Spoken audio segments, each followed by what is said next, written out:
डरावनी दस्तक भाग नंबर 4। दोस्तों, भाग नंबर 4 शुरू करने से पहले आप सभी दोस्तों से रिक्वेस्ट है, आप हमारे चैनल पे पहली बार कहानी सुन रहे हैं तो हमारे यूट्यूब चैनल को सब्सक्राइब ज़रूर कर लीजिएगा और ऑल बेल आइकन को ज़रूर दबा लीजिएगा ताकि आपको नोटिफिकेशन मिलती रहे। दोस्तों, डरावनी दस्तक का भाग नंबर 4 आपको अच्छा लगे तो लाइक करें और कमेंट करें और अपने दोस्तों में शेयर करें। सुनते रहिए हमारे साथ डरावनी दस्तक का भाग नंबर 4। नैना ने बात घुमाते हुए कहा, मैं ठीक हूँ। अश्विन रात में बहुत थक गई थी, शायद इसलिए गहरी नींद में सो गई और कॉल की रिंग सुनाई नहीं दी। तुम यहाँ तक बेकार ही चले आए, तुम इतनी टेंशन क्यों लेते हो मेरे लिए? अभी तुम घर जाओ, हम बाद में मिलते हैं। घबराहट में नैना एक सांस में बोलती जा रही थी। अश्विन नैना को बस एक टक देखे ही जा रहा था। नैना बेचारी उसे बाहर दरवाजे की दहलीज से ही भगा देती है। अश्विन खुद से ही बातें करते हुए बोला, नैना, मैं तो तुम्हें तुम्हारा बर्थडे विश करना चाह रहा था, वो भी सबसे पहले, लेकिन तुमने तो मुझसे बात तक नहीं की ठीक से। सोचते हुए अश्विन अपने घर वापस लौट गया।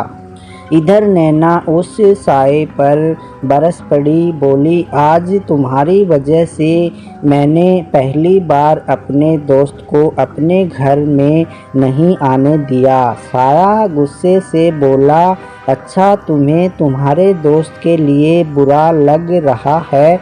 मेरी माँ का सोचो, उनका क्या हाल हुआ होगा जब उनका इकलौता बेटा घर नहीं पहुंचा होगा। उन्हें कैसा लगा होगा जब उनके बेटे पे घटिया इल्ज़ाम लगाया गया था।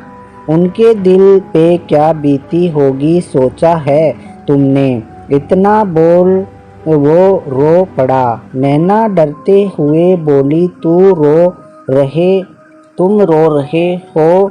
देखो, मैं सॉरी बोलती हूँ, फिर पूछती है तुम्हारी माँ है।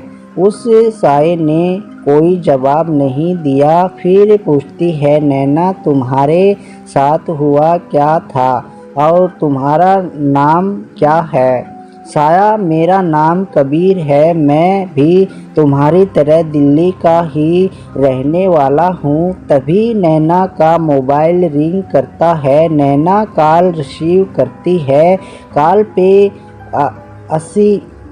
पर आसी थी, बर्थडे विश कर रही थी। बोली, तुझे रात से ही कॉल कर रही थी, लेकिन तूने कोई रिस्पॉन्स नहीं दिया। कुछ देर तक बात करती है। आसी उसे शायद कहीं बाहर बर्थडे मनाने के लिए बोल रही थी, लेकिन नैना मना कर देती है, ये कहकर कि उसे कुछ ज़रूरी काम है, इसलिए वो घर पे नहीं रहेगी। आसी को हैरानी तो हुई थी, पर किसी तरह आसी को मना लेती है। कॉल रख कर सोचती है, क्यों ना मैं और कबीर कहीं बाहर ही चले जाए, कम से कम बाहर रहूँगी तो डर तो नहीं लगेगा, कुछ लगेगा। सुबह के 10 बज रहे थे। नैना जल्दी जल्दी तैयार होती है। जैसे ही वो कबीर के सामने आती है, कबीर की तो नज़रें ही नहीं हटती नैना से। कबीर मन ही मन उसकी खूबसूरती की तारीफ कर रहा था। आज बहुत ही सुंदर लग रही है हमारी नैना, दिखने में किसी हीरोइन से कम नहीं थी। सुंदर मुखड़ा, काली झील सी आँखें, तीखी नाक, गुलाबी होठ जो कि नेचुरल नेचुरल गुलाबी थे। कलीदार सूट विद ब्लाउज और कलाई पर पड़ते सिलवटों की प्लेट्स बहुत ही खूबसूरत लग रही थी। नैना और उस पे साइड मांग, राइट कंधे से लटकती कमर तक चोटी, लेफ्ट कंधे पे एक साइड दुपट्टा डाले नैना तैयार खड़ी थी कबीर के साथ बाहर जाने के लिए। कबीर अब भी उसकी खूबसूरती में खोया हुआ था। नैना डरते हुए उसके सामने चुटकी बजाते हुए बोली, चले।